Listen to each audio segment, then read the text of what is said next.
With us, Coach Freddy Johnson just got inducted to the State Hall of Fame down in Raleigh the other night, I guess it was. And Freddie, I told Robert, your son, back in December, we were just talking at the Hayco tournament. I said, Robert, maybe I just got to feel one day Freddie might get in the Hall of Fame, the State Hall of Fame, statewide. He said, yes, that might be a good chance. A couple months later, they announced that, and that's got to be one of the milestones in your life, I would think. Well, it was a very exciting thing, and I know it was. I'm humbled and honored by that. But as I said before, and I'd say all the time, that it's my players who really got in the Hall of Fame. It's not me. They got me up there and they took me into the Hall of Fame. If you don't have good players who are coachable, you're not there. And the other good thing I have, I've had very good assistant coaches over the years, and I've had great support from my GDS family and my family, Catherine, Robert, and my wife, Mary Marr. What was it like to be up on the stage that night? You got guys like Antoine Jamison basketball around you, guys like Haywood Jeffries, a good basketball player back in the day, Susan Yao, another fine basketball. A lot of basketball there that night. You know what? You felt like you wouldn't get everybody's autograph. Yeah. I felt you were sitting, having that. Plus, when you walked in, they had 55 of past Hall of Fame members there, and Roy Williams is right there in front of me. And when you walk in, it really hits you that you're really, it's special. When you walk in with 800, 750 to 800 people and all those former Hall of Fame people, you know how special it is. And it really hits you hard at that point. Take us back to the first team you ever coached. What do you remember about that first year? Well, my first year, Peter Tannenbaum and Rennie Faulkner were at the Hall of Fame dinner the other night, and I told the story that I'll never forget, and I'm sure they don't forget. Our first 3 games, we lost by over 120 points total, and we finished the season 5-11. But we had a great bunch of guys, and in the off season, Rennie and Pete made sure the kids got out there. We went to camp. We worked really hard, and we came back the second year and we had 14 wins. And I think that's when the building blocks started with the program, that they started believing in what we were doing. And from then on out, we've been lucky throughout the 70s. We had good teams in the 80s. Of course, when Thomas Roberts came, and we won the Little Four, it was called at that time, and then Justin Gainey in the early 90s. It really took off, and then, of course, last few years we've had Reggie Diller, Kristen Harrison, Darius Moore, Peter Arbaugh, etc. I know I'm leaving out guys' names, but they've really carried us. What about yourself? When do you first remember playing basketball as a kid? When did you get hooked? You know what? I was a baseball player, so I played baseball all the time. I played basketball at the YMCA, but I really loved baseball, and I played that 9 months a year.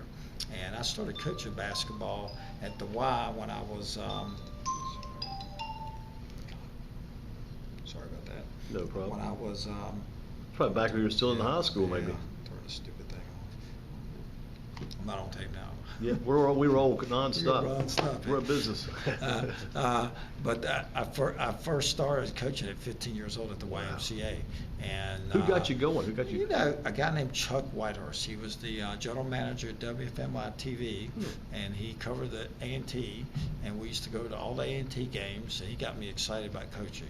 And I played for him when I was 13 and 14. I started coaching at 15. And I coached throughout my high school days into my college days, and I feel very, very fortunate to have somebody like Chuck Whitehurst who got me started like that. And when I was in college at Greensboro College, I played 2 years, but I wasn't a very good player. But I did learn some coaching stuff, and I think that's really important.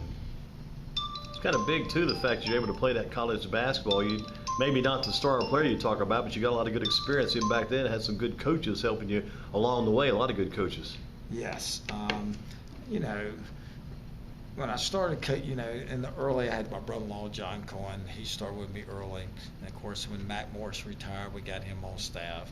But I was very lucky. I worked basketball camps. I worked Bob McKillop's camp when he was my roommate, along with Jeff Bezdelic and Rick Barnes. We were all roommates at Davidson. Roommates at college.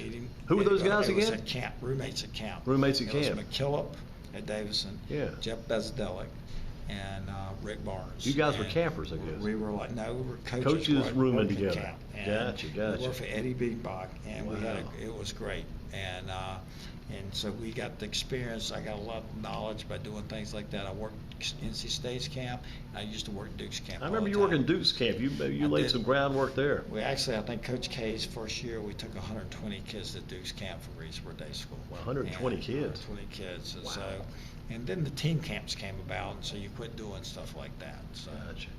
You look back over the years, I know your father was a big influence. He couldn't be there with you. He's passed on, but he'd have to be proud, and I'm sure he had a lot to do probably with all this you've done as well. Well, my dad was very supportive, and so was my mom when I did. My mother had, unfortunately, had cancer, and she didn't get out very much. My dad, he supported me all the way through, and he came to almost every single game. He went on all the trips with us.